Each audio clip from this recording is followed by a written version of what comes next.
medio y que nada se interponga entre tu palabra y nuestros corazones, que todo tipo de distracción, de opresión, de inclusive cansancio, malestar físico, sueño, lo que sea que puede estarse interponiendo, se ha quitado de en medio y podamos estar totalmente receptivos a lo que tú nos quieres hablar en este día y que esta palabra nos edifique. Te lo pedimos en el nombre de Jesús y te damos gracias. Amén.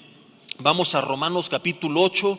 Hoy quiero hacer una pausa con nuestra serie del miedo, la serie de Sin Miedo al Éxito, papi, que ya va rumbo a la recta final. Yo ya la quiero terminar porque hay tantas cosas que quiero comenzar a estudiar junto con ustedes y que podamos aprender, ¿verdad? Pero tenemos que concluir el ciclo. Y estén muy atentos porque estaremos viendo prontamente nuevas series bien interesantes. Pero hoy, por el Día del Padre, quiero compartir un tema especial y para no limitar la enseñanza a los que son padres de familia y poder incluir a todos, quiero hoy compartirte algunas cosas interesantes acerca de lo que la Biblia menciona de los hijos de Dios, que somos todos nosotros, por lo cual he llamado este mensaje hijos de papi. Porque eso es lo que nos distingue y lo único que va a permanecer cuando estemos en el cielo. Cuando llegues allá arriba, todos tus títulos, tus bienes, todo lo que aquí hiciste, qué bueno, ¿verdad? No estoy predicando conformismo ni mediocridad, que si tienes sueños en tu corazón, sigas trabajando y esforzándote por ellos, pero nunca pongas en ello tu contentamiento porque es algo que tarde o temprano se va a desvanecer. Por eso es que hemos insistido, y la Biblia lo hace en Santiago, que no puede haber entre nosotros clasismo y no nos podemos sentir ni inferiores ni superiores por la posición, por el título, por la colonia donde vivo. Es que este vive en las lomas y este en lo más lejano de la ciudad y cosas por el estilo, porque todo eso aquí se va a quedar. Dice la Biblia, nada hemos traído a este mundo y sin duda nada nos podemos llevar. Tus títulos aquí de pastor, de apóstol, de ingeniero, de arquitecto, de presidente, qué bueno que los tuviste, úsalos para bien, que seas de bendición, pero aquí se va a quedar. En el reino de los cielos lo único que vamos a conservar es el título de hijos de Dios. Por eso, porque somos hijos del mismo Dios, ahorita veré quiénes, es que nos decimos hermanos, ¿verdad? Mucha gente llega a la iglesia y dice, ¿y por qué se dicen hermanos? Y desafortunadamente se ha vuelto ya tan rutinario, ¿verdad? Y monótono el utilizar el término que a veces no hayamos sentido ni entendemos el por qué. Ahora, no estoy diciendo que está mal, pero como decimos en México, hemos choteado el término. Ya es hermano, y digo, no está mal porque a veces no sabes cómo se llama la persona y le dices hermano y ya estuvo, ¿verdad? Entonces te saca de muchos apuros. ¿Y cómo se llama este brother? Hermano, qué gusto verlo. Hermano, le presento un hermano le presento otro hermano, y qué bueno que todos somos hermanos y se acabó el problema. Si te falla la memoria, asunto arreglado. ¿Cuántos dicen gloria a Dios por este uso de la palabra hermano, que nos ha sacado de muchos apuros? Y más a uno como pastor, que a veces saludas a alguien por primera vez, o lo saludaste una vez y te dijo su nombre en 5 segundos. Y mi esposa, por ejemplo, tiene una memoria impresionante con los nombres. Yo no, pero un poco más con los rostros. Pero a veces digo, sí lo acuerdo, pero no me acuerdo cómo se llama. Hermano, ¿cómo está? Que Dios lo bendiga. ¿Cómo están los demás hermanos en su familia? Me saluda a la hermana y al hermanito y a todos los hermanitos. Pero bueno, el punto es que nos llamamos hermanos porque somos hijos del mismo Dios y es lo único del mismo Padre que vamos a conservar. Cuando lleguemos allá arriba, nuestros títulos en la tierra aquí se quedan, pero el título de hijo de Dios permanece para siempre. Y vamos a aprender hoy 4 verdades que la Biblia enseña acerca de los hijos de papi. Romanos capítulo 8, versículo 14 dice, estaba en Romanos 9, Romanos 8:14 dice, porque todos los que son guiados por el Espíritu, estos son los hijos de Dios. Lo primero que quiero que aprendamos es que según la Biblia, no todos somos hijos de Dios. Toda la gente es creación de Dios, pero solamente es hijo de Dios el que es guiado por el Espíritu. Quiero explicar un poco más a fondo esto, porque hay una tradición en la iglesia cristiana que se ha llevado fuera de los límites de la Biblia y somos justa y bien merecidamente criticados por ello, principalmente de parte de los católicos. Dicen, ay sí, para los cristianos qué fácil, reparten folletos que dicen, haz esta oración y ya eres salvo, como si fuera un mantra. Y hay mucha gente que así lo cree y bíblicamente no es correcto. No me puedo ir ni al extremo de decir que repetir la oración de fe no es bíblico, porque sí lo es, como lo veremos. Pero tampoco puedo irme al extremo de creer que por haber repetido unas palabras ya soy salvo y soy hijo de Dios, aunque mi vida continúe siendo un desastre. Mucha gente, por no entender esto, en vez de predicar el evangelio buscando generar convicciones en los corazones de las personas, simple y sencillamente se dedica a tratar de forzar a que la persona haga una oración. Y la Biblia dice en Romanos 10 del 9 al 10 que si confesares con tu boca que Jesús es el Señor y creyeres en tu corazón que Dios le levantó de los muertos, serás salvo. Porque con la boca se confiesa para justicia, pero con el corazón se cree para salvación. Entonces la Biblia lo que está enseñando es que es indispensable, sí o sí, que lo que yo confesé con mis labios sea algo que también creí en mi corazón. Entendamos esta verdad. De nada sirve hacer una oración repitiendo las palabras de algo que no creí en mi corazón. Cuando compartimos el evangelio, esto es bien importante. Si tú tienes amigos, familiares que no son creyentes, si estás orando por alguien, si sueles compartir de tu fe, que la predicación de la palabra no es llevar a la gente a que haga una oración. No somos hindúes repitiendo mantras. La finalidad del evangelio es llevar a que la gente crea. Y si la gente cree, su vida va a ser transformada. Y como dice Pablo, la característica, el sello que va a dar testimonio de que nacieron de nuevo, es que veremos que son personas que en su vida son guiadas por el Espíritu Santo, ya no personas guiadas por la carne. Gálatas 5:17 y Gálatas 5:22 hace el contraste de la persona que vive en las obras de la carne, que son manifiestas, versus el fruto del Espíritu, que va a verse reflejado en una persona que va a manifestar amor, gozo, paz, paciencia, bondad, benignidad, fe, mansedumbre y dominio propio. Lo que tenemos que buscar es que la persona entienda el evangelio, que le entregue su vida al Señor, y cuando esto es genuino se va a notar. Pero mucha gente, por no entenderlo, se dedica a tratar de convencerlos de que hagan una oración. Ya repitió la oración, ya es salvo, ya hizo su decisión de fe. Decía el mayor evangelista de los últimos tiempos, Billy Graham, que si solamente el 10% de la gente que hizo una oración de fe en sus cruzadas evangelísticas hubiera hecho una oración genuina, él se daría por bien servido. Él dice, yo creo que ni siquiera el 10% que hizo una oración la hizo de forma genuina. Y la iglesia a veces no lo entiende, y por eso somos criticados, porque vendemos un evangelio barato. Vive como quieras, pero repite la oración, ya somos hermanos, ¿verdad? Ya dijiste que crees en Jesús, ya somos brothers. Cuando Jesús dijo, y hace poco lo veíamos, no todo el que me dice Señor, Señor va a entrar en el reino de los cielos. No se trata simplemente de repetir una oración. Yo me acuerdo hace muchos años cuando me tocó coordinar el ministerio de evangelismo. Yo no era pastor todavía ni predicaba en la congregación, era un joven servidor, y en nuestra iglesia no había grupo de evangelismo, no había quien saliera a las calles a compartir.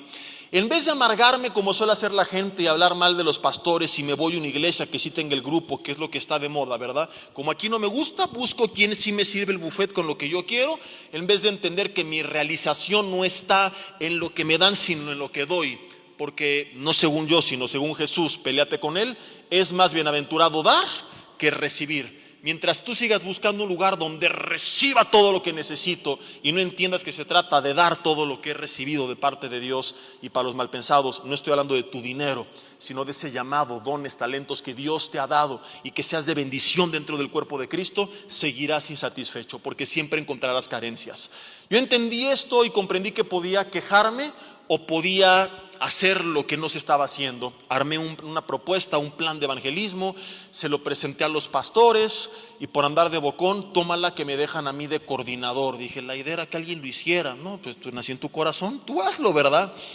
Y empezamos a llevar a cabo varias actividades, y una de ellas era que cada sábado íbamos a predicar durante unas 4 o 5 horas persona a persona al centro de Toluca, en la González Arratia, en los Portales, en la Alameda, y nos íbamos un grupo de hermanos, a veces éramos 12, 10 en promedio, si había avivamiento éramos 15, ¿verdad? Lo menos que llegamos a ir una ocasión fuimos 4 personas, iba el Padre, el Hijo, el Espíritu Santo y yo con ellos acompañándolos. O sea, me tocó predicar solo alguna vez, no llegó nadie. Y nos íbamos en grupos de 2 en 2 y al final de la dinámica era la idea reunirnos de nuevo, y de las personas que habían aparentemente entregado su vida a Cristo, lo correcto es decir que hicieron una confesión de fe, porque tú no sabes cuál confesión fue genuina y cuál no. Entonces, hablar estadísticamente hablando de que hubo tantas decisiones o tantos salvos, estrictamente hablando no es correcto, es una irrealidad. Tenemos que decir, hubo tantas confesiones de fe y el tiempo con el fruto nos enseñará cuántas fueron genuinas. Y llegábamos con los datos de las personas que habían hecho su oración de fe. Y la idea era juntar las tarjetitas para en la semana hablarles, orar por ellos, invitarlos a estudios, a los eventos, ver cómo estaban, etcétera. Y siempre llegábamos pues cada quien con 4 nombres, 6 nombres, a lo mucho 7. Pero había una hermana que llegaba siempre con 20, 30, 40 tarjetas. Llegaba así con el fajo, no de billetes, pero sí de tarjetas. Yo decía, ¿cómo le hace, verdad? Ni el apóstol Pablo, o sea, ¿cómo le hace? Y semana a semana así, y otros 20, y otros 30, y vámonos, rapidísimo. Entonces me llamó mucho la atención y dije, yo quiero aprender de ella. Entonces le dije uno de los sábados, hermana, hoy yo me voy con usted, yo no voy a decir nada, yo solamente voy a ver cómo lo hace. Con razón, ¿verdad? Repite esta oración. Si no repite esta oración te vas a ir al infierno. Así lo hacía, te lo prometo. Estabas en la banca sentado y así llegaba. La Biblia dice que Jesús murió por ti, tienes que entregarle tu vida o te vas a condenar. ¿Te quieres ir al infierno? No, ¿verdad? Entonces repite esta oración. Entonces la gente con tal, porque insistía, nada más le faltaba, si hubiera en México el permiso para portar armas, te prometo que la saque y se la pone en la cabeza y le dile, repites la oración o te vas ahorita mismo al infierno. Entonces la gente repetía la oración para que la hermana los dejara de fastidiar. Y en esa posición yo diría, mira, si quieres invito a Jesús, a Buda, a Mahatma Gandhi, a Mahoma y a todos, pero déjame en paz, seguir disfrutando mi día. Entonces con razón llegaba con 20, 30 tarjetas. Le dije, hermana, así no se predica el evangelio. Le dije, no es la idea llevarlos a repetir una oración, porque el poder no está en lo que ellos dijeron, sino en lo que ellos creyeron. Se les tiene que explicar el evangelio y es muy básico el plan de salvación. La Biblia enseña que por causa del pecado estamos separados eternamente de Dios, que Dios como juez justo va a tener que juzgar a toda la humanidad no arrepentida, porque aunque los ame, no los puede perdonar, pues se corrompería a sí mismo. Entonces tiene que juzgar al que no se arrepintió, pero para eso envió a Jesús al mundo, a pagar en nuestro lugar, para que todo aquel que en él crea no se pierda, mas tenga la vida eterna. Y si yo creo en él y le pido perdón, y le pido que sea mi Señor y mi Salvador, él me perdona de todos mis pecados, viene a habitar en mi vida y yo nazco de nuevo.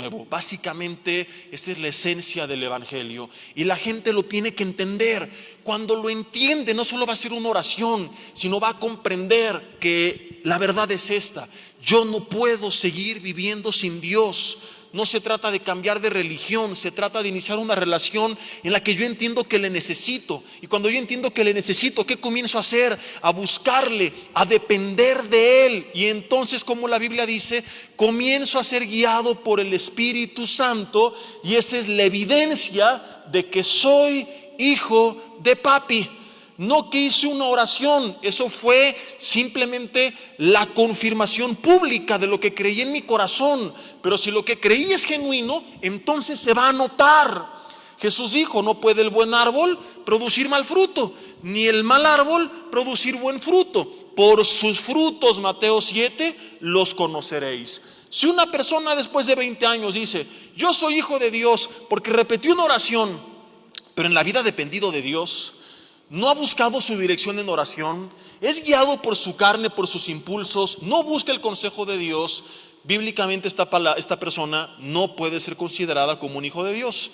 El hijo de Dios se caracteriza no porque su vida es perfecta, pero sí porque su vida es guiada por el Espíritu Santo. No porque nunca cae, pero sí porque cuando cae, al tener al Espíritu Santo, te contrista, te duele y te levantas. Alguien que vive cínicamente diciendo va a hacer lo que quiera, Dios no me interesa, allí hice una oración, tengo la vida eterna, no ha sido hecha todavía una persona hija de Dios. Dice Juan 1:12, mas a los que le recibieron, a los que creen en su nombre, les dio el derecho de ser llamados hijo de Dios. ¿Cuántos de ustedes han creído en su nombre? Le han entregado sus vidas, le han reconocido no solo como Salvador, sino también como Señor. La Biblia dice entonces que tú te convertiste en ese momento en hijo de Dios. Tiene que haber una transformación en nuestras vidas, pero eso va a ser el resultado del nuevo nacimiento. Primero es la regeneración interna, y una vez que Él empieza a obrar dentro de nosotros, se empieza a ver el fruto. Es muy común en la iglesia, y he mencionado esto antes, pero hoy encaja en el tema, que nos vayamos a dos extremos. El libertinaje que te dice, peca y no pasa nada porque Dios te ama así como eres y sigue pecando y no cambies. Y el legalismo que quiere cambiar a la gente para que venga Dios. Y creo que este ejemplo o esta ilustración, no es ilustración, es una realidad, somos hijos de Dios, pero esa forma de ver nuestra relación con Dios nos puede hacer que esto tenga mucho más sentido con un ejemplo. ¿Cuántos de ustedes tienen hijos? Levanten la mano, o hijas. ¿Y cuántos de esos hijos son medio hijos? Dejen la mano arriba. No. Todos nuestros hijos son medio hijos, ¿verdad? Y creo que el Día del Padre es un gran ejemplo de ello. Pero bueno, ¿cuál es el orden? ¿Tu hijo primero nace y luego le educas? ¿O primero le educas y entonces una vez educado se gana el derecho de ser tu hijo? ¿Qué es primero? ¿La educación o el nacimiento? ¿Por qué lo queremos hacer al revés nosotros? La Biblia, vamos a ver más adelante, dice que recibimos el espíritu de adopción. Dios nos adopta como sus hijos. Y es en ese entonces que Él, al guiarlos, los va a empezar a cambiar. Pero como iglesia queremos cambiar a la gente para que entonces nazca de nuevo. Sería absurdo que a un niño recién nacido le dijéramos, a ver, primero deja de hacer popó, límpiate tú solo, deja de llorar, de hacer berrinches. Cuando lo hagas me llamas para adoptarte como mi hijo. No, desde que nace, aunque se haga pipí, popó, llore y no te deje dormir, ya es tu hijo. Hay cosas que quieres cambiar en él, pero serán el resultado de tu influencia sobre su vida. Y se va a notar el tipo de padre que tiene, porque el hijo se parece al padre e imita y aprende muchas de las cosas del padre. Y es lo mismo con Dios. Queremos primero que la gente cambie para entonces ser la hija de Dios. Primero tiene que venir a Cristo. Lo que nos tenemos que enfocar primero no es en lo externo, es en lo interno. Queremos hacer la obra del Espíritu Santo y cambiar lo que le toca, cambiar a Dios. Aún, ojo, padres con sus hijos pasan toda la adolescencia y su juventud enfocándose en lo que se ve. Y nunca te preguntaste cuál es la raíz de lo que ellos hacen, de lo que ellos dicen, de lo que ellos piensan. De nada sirve que mediante una imposición cambiaron sus acciones si nunca a través de una convicción cambió su corazón. Lo más importante no es lo que hacen, es por qué lo están haciendo. Lo más importante no es asegurarnos de que tengan una conducta impecable, es asegurarnos de que tengan una convicción en su corazón, en la cual ellos entiendan no solo qué están haciendo, sino por qué lo están haciendo. Porque si tú únicamente te enfocas en lo externo, cuando ese adolescente se gradúe de la universidad y empiece a trabajar, adivina qué va a hacer los siguientes 40 años de su vida. Todo lo que le prohibiste los primeros 20, porque salió de la cárcel, de tu casa. Metes a un criminal a la cárcel, que en teoría es un reformatorio. Su propósito es reformarlos para reincorporarlos años después a la sociedad. Pero como sucede en México, no se reforman, se deforman. Y durante muchos años no roban, no violan, no secuestran, porque fueron reformados, no, sino porque estaban tras cuatro paredes que le impedían hacerlo. Pero ¿qué suele suceder? Que en cuanto salen, vuelven a hacer lo que esos años no hicieron. Y esto es lo que sucede con mucha gente en la familia de la fe. con muchas iglesias. Tienen a la gente manipulada, controlada por temor, por imposición. Padres con los hijos también están haciendo lo correcto, pero es una bomba de tiempo para que, si no hay convicciones claras y firmes, tarde o temprano hagan lo que les dijiste que no tenían que hacer. Yo, cuando vaya a la presencia de Dios, quiero irme con esta tranquilidad: Señor, aunque yo no esté, mi hija te conoce, te ama, y aunque veo que hay cosas que no están bien, sé que en su corazón hay la convicción de reconocerte. Y si un hijo o quien sea tiene la convicción de reconocer a Dios, podemos partir con la tranquilidad de que van a ser guiados por el Espíritu, y guiados por el Espíritu tomarán decisiones sabias y les irá bien. Y guiados por el Espíritu se van a caer, pero Él los va a redarguir para que se levanten. Y guiados por el Espíritu no podemos asegurar que nunca sufran, pero sí podemos asegurar que Él les dará consuelo. No podemos asegurar que no se envanezcan, pero sí podemos asegurar que Él los va a reprender. No podemos asegurar que no caigan, pero sí podemos asegurar que Él los va a levantar. Y esta tiene que ser nuestra principal búsqueda. Con todos, pero enfatizo con los que tenemos hijos. Y dentro del cuerpo de Cristo también. O sea, de nada sirve por temor tener a la gente haciendo lo correcto si nunca hubo un entendimiento, si nunca hubo una convicción. Y es muy común en este siglo que o nos vamos, repito, al libertinaje, haz lo que quieras, o toda una lista de cosas de lo que no has de hacer sin nunca haberlo entendido. Entonces, cuando compartas del Señor, cuando estés hablando a los demás, ten cuidado de no enfocarte tanto en el qué, que olvides explicar por qué, y que la gente esté haciendo cosas que no entiende. De hecho, dice 1 Corintios 2, del 9 al 16, que el hombre natural no entiende ni discierne las cosas del Espíritu, porque se tienen que discernir espiritualmente. Entonces, queremos traer a la gente convenciéndolas de cosas que no entienden todavía y que van a entender hasta que nazcan de nuevo. Punto número 1, no todos somos hijos, todos somos creación. Es hijo el que en su corazón entendió, y la evidencia es que su vida se caracteriza por ser una vida guiada por el Espíritu. Y guiado por el Espíritu no me refiero a que anda así en el misticismo.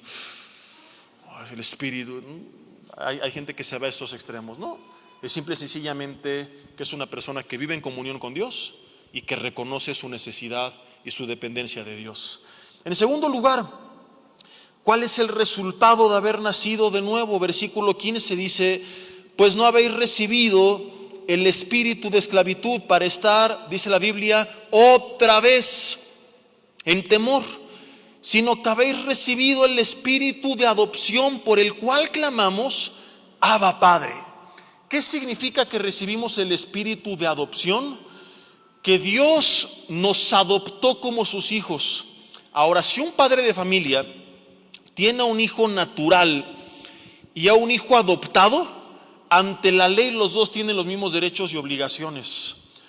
Hay algunos que tienen mejor o peor relación con uno o con otro. Suele suceder que a veces la relación es mejor con el adoptado que con el natural, y también hay los otros casos.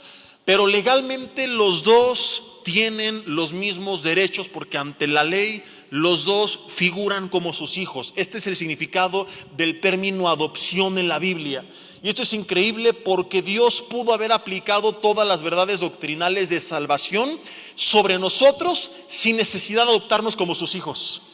Nos pudo haber rescatado de la condenación eterna, nos pudo haber dado la vida eterna, nos pudo haber rescatado del pecado, de la ira de Dios, nos pudo haber hecho justos delante de Él. Es decir, pudo aplicar la redención, la expiación, la justificación, la futura glorificación y todo lo que termina en Sion, la reconciliación, sin necesidad de la adopción.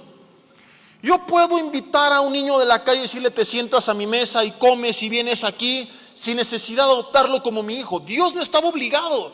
Y esto es maravilloso porque pudo haber dicho: mira, ya te libré de la ira de Dios, de la condenación del pecado, de la muerte eterna, te di la vida eterna, te bendigo en esta vida, pero hasta allí, cada quien sus cosas, como esclavo o como ajeno, ¿verdad? Y hay de lejitos nada más, y más te vale que me obedezcas o te chamusco. Pero es increíble que hizo todo esto, y al paquete de toda la salvación le añadió darnos el espíritu de adopción, lo cual quiere decir que Dios dijo: hey, te libré de la condenación eterna, te hice justo delante de mí, te doy la vida eterna, pero no como extranjero, no como extraño, no como desconocido, no como esclavo, sino como mi hijo.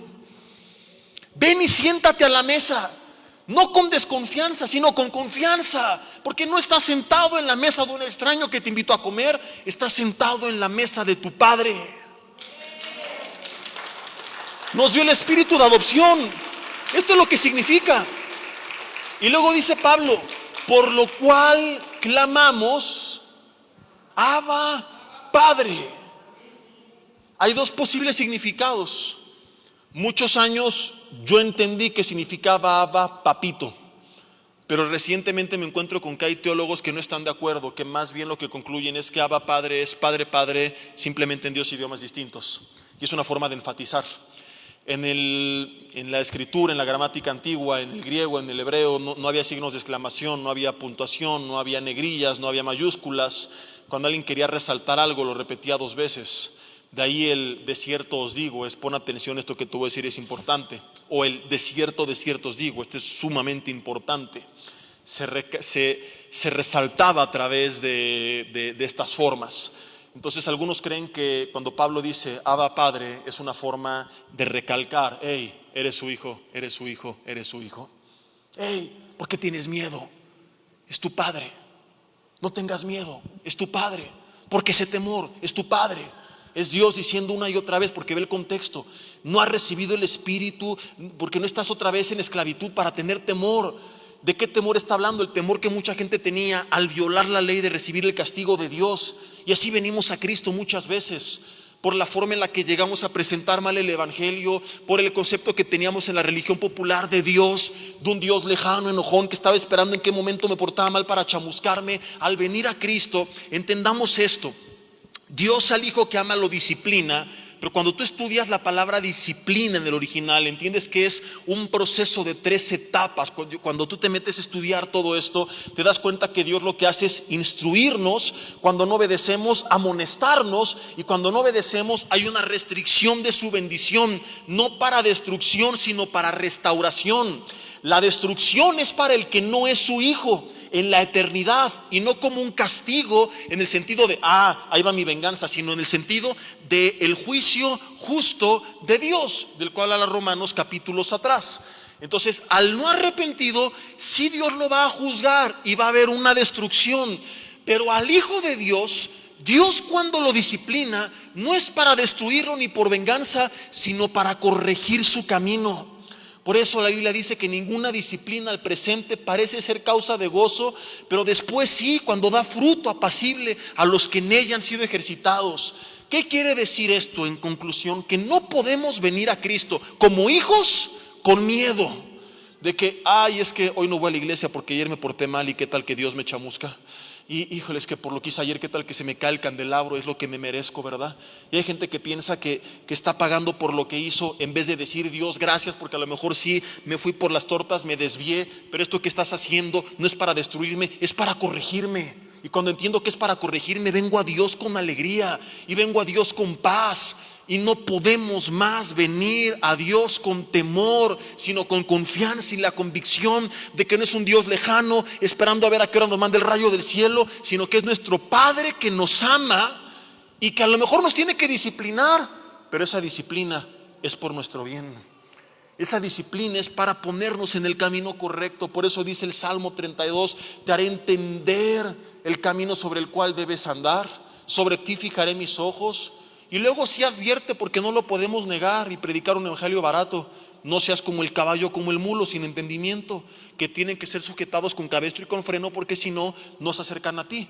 Pero fíjate cómo la finalidad es que nosotros nos reorientemos en el camino correcto. Nunca la disciplina de Dios sobre su hijo por causa del pecado es una forma de destrucción, siempre es una forma de bendición. Y es por eso que tenemos que acercarnos con confianza. ¿Qué hace mucha gente? Extremo de libertinaje. Como Dios me ama, vengo y sigo pecando, y no importa porque Él es amor. Y eso se predica hoy en día, así tal cual, cada vez más. quizá en la mitad de las iglesias modernas. Y el otro extremo, no, pues como pequé no me puedo acercar. Dice Dios, acércate, porque te amo. Y ven a mí, y ven confiadamente al trono de la gracia, no para abusar de ella, pero sí porque entendiste que solo ahí vas a hallar el oportuno socorro que necesitas para levantarte. 7 veces cae el justo y vuelve a levantarse, porque Jehová sostiene su mano. Si te sueltas de la mano de Dios, ¿cómo te vas a levantar? Cuando fallaste no es tiempo de alejarse por vergüenza, es tiempo de acercarse y decir, Padre, perdóname, ayúdame, yo no puedo solo. Es reconocer como el hijo pródigo, ¿qué hago comiendo con los cerdos si en la casa de mi Padre hay bendición? Y es volver a Dios, confiando que papá nos está esperando, no para destruirnos, sino para levantarnos. Y eso tiene que llevarnos a caminar confiados en este mundo, sabiendo que somos hijos de Dios antes que cualquier cosa. Fíjate, hay gente que camina segura y es prepotente y altiva porque mi papá es el diputado y se creen mucho, ¿verdad? Porque mi papá es el presidente, porque soy amigo del gobernador, porque soy compadre aquí del empresario. Y tristemente hay cristianos que se dejan intimidar y se hacen chiquitos y caminan así, se sienten inferiores. No, es que son de la JAI. ¿Cuál JAI? Si no tienen a Cristo, son de lo más bajo que existe. Porque hay alta sociedad, media, baja, pero el infierno está por debajo de todas ellas. Y para allá van. Entonces, ¿qué alta ni qué alta son? Rebaja, ultra baja y rebaja a nivel infierno.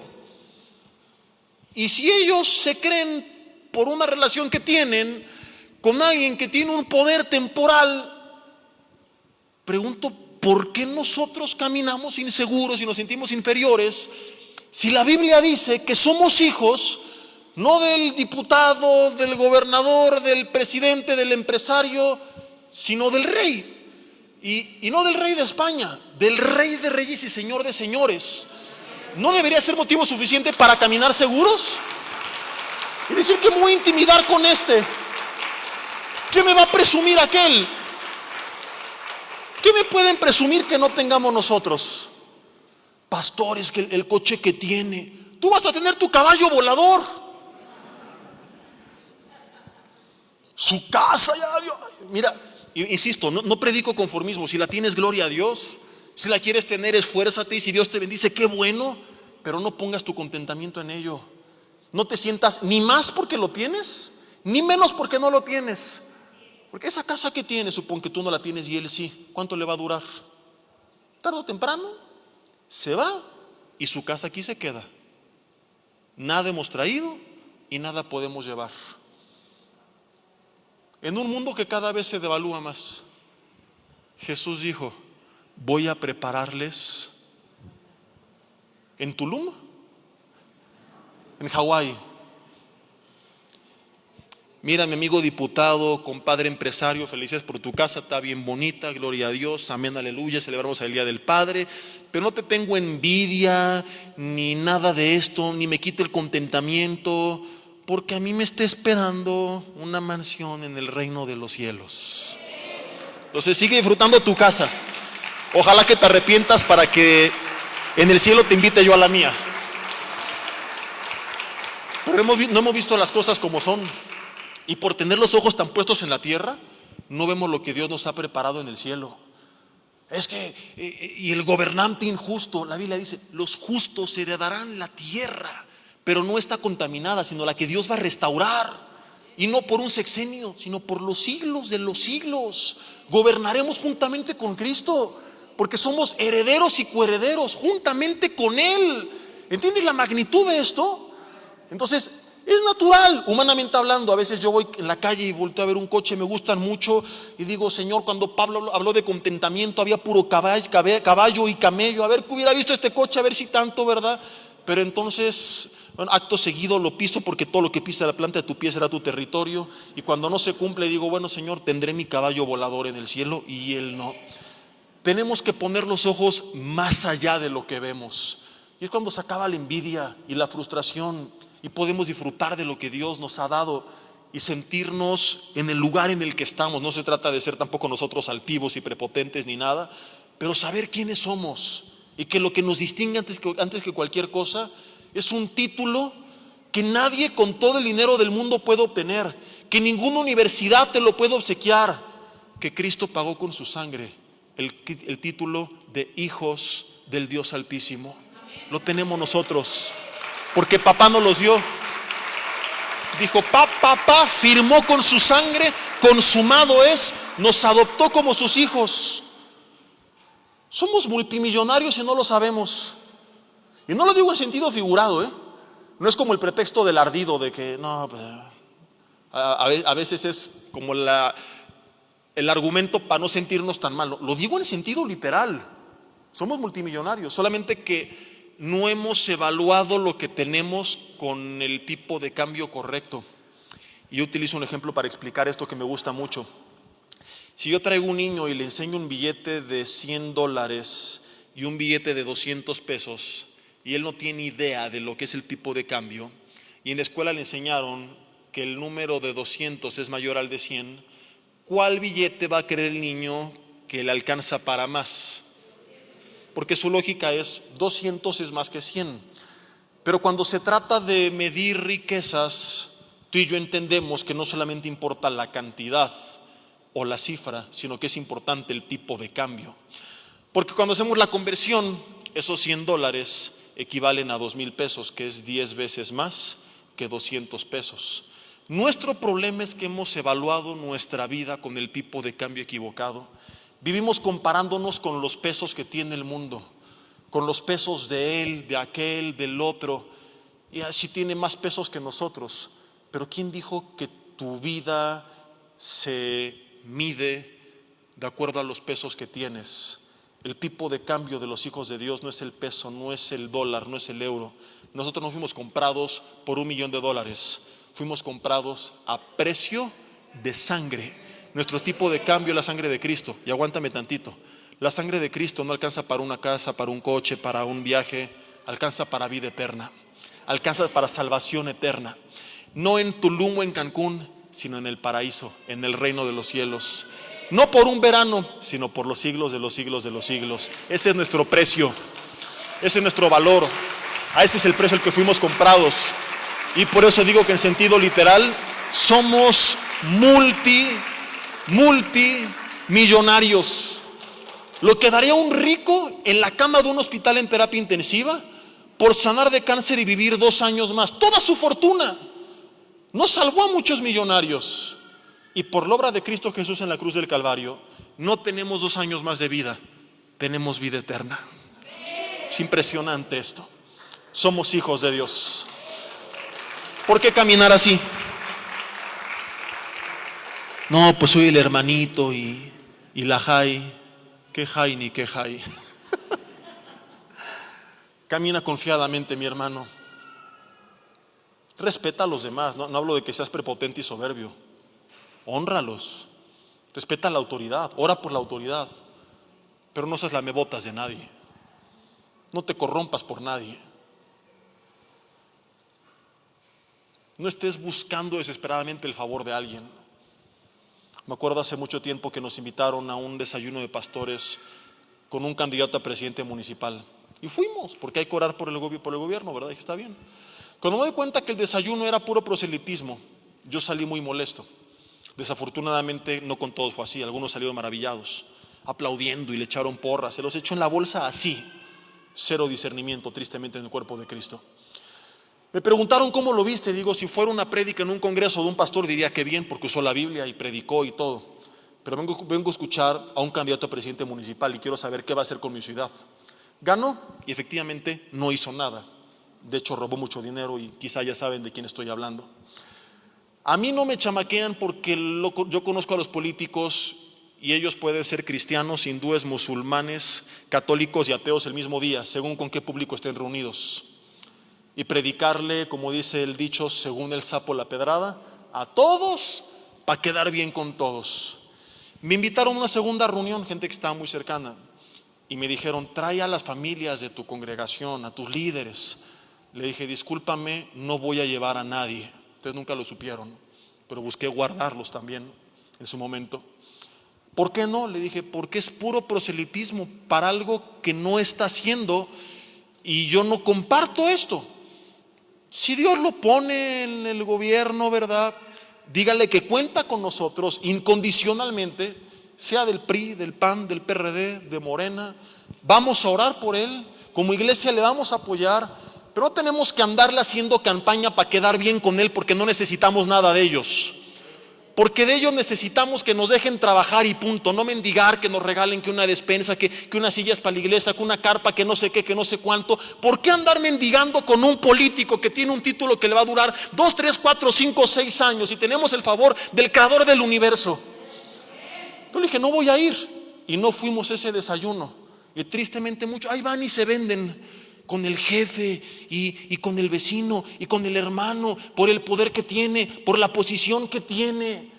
Perdón, respetamos su autoridad, la honramos, los bendecimos, pero no necesitamos de ellos, porque la iglesia no fue fundada por un partido político. La iglesia no es del pastor, la iglesia es del creador del universo. Dios mío, Él la fundó, Él la sostiene. No pudo parar el imperio romano el crecimiento de la iglesia primitiva. ¿Creen que un partido nos va a estorbar? Dios va a hacer lo que tenga que hacer, con el apoyo, sin el apoyo de la gente. Hermanos, entendámoslo. Ahí tiene que estar nuestra seguridad. No en mi coche, en mi casa, mis palancas, el favor del político, sino en que donde quiera que vaya, su promesa sigue siendo: yo estaré contigo, no te dejaré, no te desampararé. Eso nos tiene que dar tranquilidad. Eso tiene que hacer que estemos confiados. Número 1, al recibirle somos sus hijos y la evidencia es que somos guiados por el Espíritu. Número 2, hemos sido adoptados como sus hijos, lo cual nos tiene que dar seguridad. Y número 3, como dijo Pablo, no hemos recibido el espíritu de esclavitud, o no estamos en esclavitud para estar otra vez en temor. Y como ya le explicamos, tiene que ver con el miedo que mucha gente tiene para acercarse a Dios. Pero podemos trasladar esto más allá y concluir que la raíz por la cual mucha gente tiene inseguridad es porque no sabe con quién está caminando todavía. Y te lo quiero explicar con un ejemplo. Un niño va caminando por el parque con su padre de la mano y se acercan 3 malandros con unas cadenas y unas navajas. ¿El niño tiene miedo o el niño está confiado? Su padre mide 1.90, va al gym 2 horas y media al día, sabe artes marciales, le dicen Rambo de Mexicalcingo, trae una AK-47, un sable, 3 navajas, 2 pistolas de 45, 4 granadas y un lanzabombas. ¿El niño tiene miedo o está confiado? Se muere de risa de los malandros, porque aun cuando les echen bronca, él se siente en la banca del parque y sabe que papá se los va a surtir porque es mucho más poderoso. ¿Estamos de acuerdo? ¿Por qué te pongo este ejemplo? Porque esto me lleva al último punto. Hemos aprendido que somos hijos de Dios quienes somos guiados por el Espíritu. Hemos aprendido que nos adoptó como sus hijos, los cuales nos tiene que dar seguridad, que no debemos acercarnos a Él con miedo, sino con confianza. Pero quiero que quede bien claro una cuarta y última verdad, que es bien importante que sepamos en estos tiempos tan difíciles. Ser hijos de Dios no quiere decir que todo será color de rosa. Y mucha gente, cuando le prometen esto y vienen problemas, se siente o decepcionada de que Dios permitió que viniera esto y se apartan de él enojados, o piensan que es un castigo por haberse portado mal que Dios está mandando sobre sus vidas y se apartan de Dios. Y Pablo es bien honesto, ahorita regreso al ejemplo del niño, y aunque acaba de decir que los que aman a Dios todo les ayudan para bien, y aunque acaba de decir que si nos dio a Cristo, ¿cómo no nos dará juntamente con Él todas las cosas? Y aunque acaba de decir que si Dios con nosotros, ¿quién contra nosotros? Y aunque acaba de decir que somos sus hijos, termina el capítulo 8 diciendo: ¿quién nos separará del amor de Cristo? Tribulación, angustia, persecución o espada, hambre, desnudez, peligro. Dice, somos, como está escrito, contados como ovejas de matadero todo el tiempo. Y lo que él termina concluyendo, ahorita lo vamos a leer, no es que por ser hijos de Dios no habrá problemas. sino que ninguno de los problemas nos puede separar del amor de Dios que es en Cristo Jesús. Nuestra paz tiene que descansar no en lo que tenemos, sino en el amor que Dios nos tiene, que es incondicional. Y no lo malinterpretes en el sentido de como me ama incondicionalmente voy a pecar porque me sigue amando, porque no es correcto. Pero tampoco permitas que cuando caigas te sientas tan mal que te alejes de Él y te olvides que aunque fallaste, te sigue amando. Y no es pretexto para seguir pecando, es pretexto para agradecerle y, como dice Romanos 2:4, dejar que su benignidad te lleve al arrepentimiento y levantarte y volver a Él. ¿Por qué mucha gente se siente intranquila, temerosa, desconfiada? ¿Por qué no hay gozo en sus vidas? El problema real no es lo que están pasando, sino cómo lo están enfrentando. Solos en sus fuerzas, sin Dios, olvidaron que son hijos de papi. Retomo a Pablo. ¿Quién nos separará del amor de Cristo? Tribulación, angustia, persecución, etcétera, etcétera. Su punto no es no vamos a pasar esto. Su punto es, aunque pasemos todo esto, descansamos en el amor que Dios nos tiene. El niño está en el parque, sabe que papá lo ama, se sienta tranquilo, porque papá, además de que lo ama, es muy poderoso y se los va a surtir. El mismo niño sale al otro día a caminar al parque y se encuentra con los 3 mismos malandros. Ahora va completamente solo. ¿El niño está confiado o tiene miedo? ¿Por qué ahora tiene miedo? Si son los 3 mismos malandros de los cuales ayer se reía y vio sin ningún temor sentado en la banca de un parque. Mismo problema, diferente compañía. Sus sentimientos no son producidos por el problema, sino porque el primer día fue acompañado, el segundo día fue completamente solo. Porque a veces nos sentimos como nos sentimos, no por lo que estamos enfrentando, sino porque lo estamos enfrentando solos, según nuestra perspectiva. Porque nos olvidamos de Dios y creímos que solitos podíamos, y se nos olvidó que como hijos de papi, al igual que los hijos de papi aquí en la tierra, que se les llama así a los que no son útiles para nada, más que lo que dependen de su papá, nosotros como hijos de papi, con Dios podemos todo, pero sin Él, Jesús dijo, no podemos hacer nada.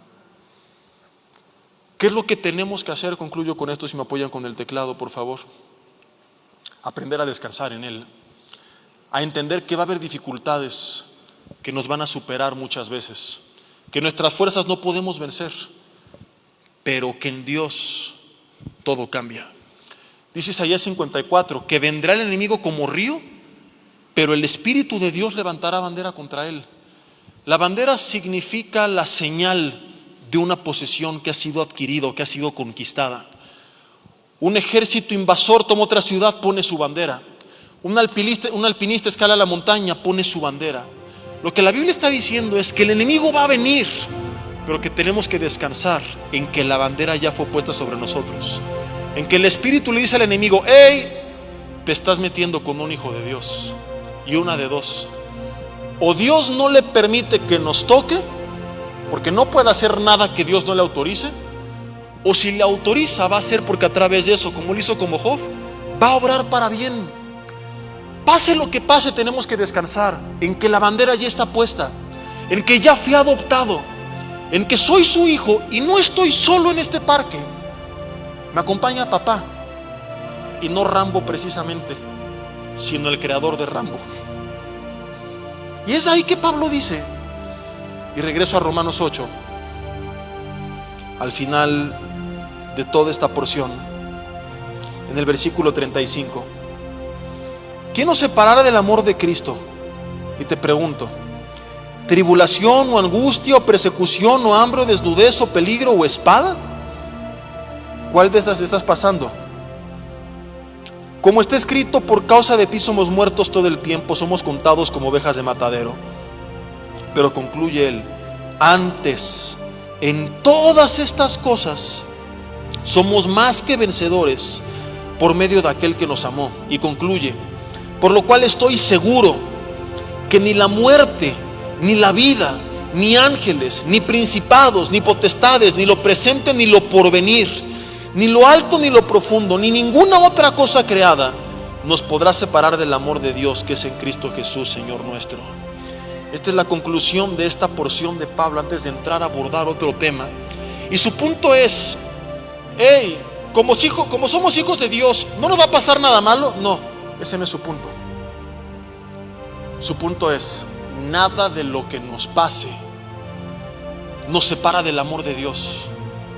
Ahí tiene que estar nuestra seguridad. Fíjate cómo habla de 3 aspectos: ni lo alto, ni lo bajo, ni lo profundo, ni principados, ni potestades. Y dice el que más, ni ninguna otra cosa creada, para que nadie invente. ¿Y qué tal esto? Nada. La suegra, nada. Ninguna otra cosa creada, ni la muerte ni la vida, nada en el tiempo, espacio y materia, del mundo físico ni espiritual, me puede separar del amor de Dios que es en Cristo Jesús. Oye, pero en el 28 dijo que los que aman a Dios todo les ayuda para bien. Yo entendí que eso significaba que todo sería color de rosa, porque ahora habla de tribulación o angustia, de persecución, de espada, de hambre, de desnudez. Será parte del proceso muchas veces. Y nuestra confianza no tiene que ser a qué me estoy enfrentando, sino con quién me estoy enfrentando. No puedo salir de aquí seguro o menos seguro, o gozoso o no tan gozoso, por cómo está lo que me rodea, porque entonces mi vida será un vaivén de emociones. Y quizás sí se encuentran algunos. Hay novia, estoy contento. Hay trabajo, gloria a Dios, pero de repente perdí el trabajo, me cortó la novia y todo es un caos. Y se fue con otra o con otro o con otro y con otra, en el peor de los casos. Y perdí el trabajo y me chocaron el coche y el diagnóstico médico no salió tan bien, y la gente vive así. Nuestra paz no tiene que descansar en todas estas cosas, sino en que pase lo que pase, hay algo que no cambia. Dios me sigue amando y sigo siendo su hijo en medio de la crisis, de la adversidad, de la violencia, de la enfermedad. Jesús dijo: mis ovejas están en mis manos, y de ahí nadie las arrebatará, jamás. ¿Qué va a pasar mañana? No lo sé. ¿Qué dirá el doctor? Las noticias, la economía, el trabajo, la salud. No tenemos idea. De una cosa estamos seguros: pase lo que pase, Dios seguirá siendo Rey de reyes y Señor de señores. Seguirá estando con nosotros y seguiremos siendo sus hijos. Y en ese amor tenemos que descansar, y en su amor tenemos que estar seguros. Dios, que venga lo que venga, soy tu hijo, tú me amas, y esa es mi paz, que tú estarás conmigo. Amén. Vida Nueva para el Mundo se sostiene y propaga el mensaje de salvación de Jesucristo gracias a Dios y a tus donativos. Llevemos juntos el Evangelio de Jesucristo al mundo entero. Realizamos eventos, seminarios, congresos y diferentes programas para dar a conocer el mensaje de salvación y el poder de nuestro Señor, transformando y edificando vidas de mujeres, hombres, niños alrededor del mundo. ¿Qué pasa cuando decides hacer tu donativo? Aunque no puedas llevar la palabra personalmente a todo el mundo, de esta forma lo estás haciendo. Con tus donativos o aportaciones, estás sembrando y formando parte de lo que Dios está haciendo en su obra. Estás ayudando a traer luz a la oscuridad, paz al conflicto y esperanza a los que no tienen ninguna. Dona desde México.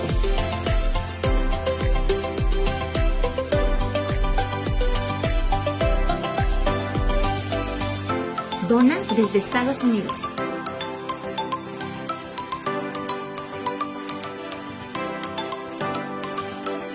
Para el resto de donaciones de otras partes del mundo, www.vidanuevaparelmundo.org.mx/dona. Estamos cumpliendo la gran comisión. Por tanto, vayan y hagan discípulos a todas las naciones, bautizándolos en el nombre del Padre, del Hijo y del Espíritu Santo, enseñándoles que guarden todas las cosas que les he mandado. Y he aquí que yo estoy con ustedes todos los días hasta el fin del mundo.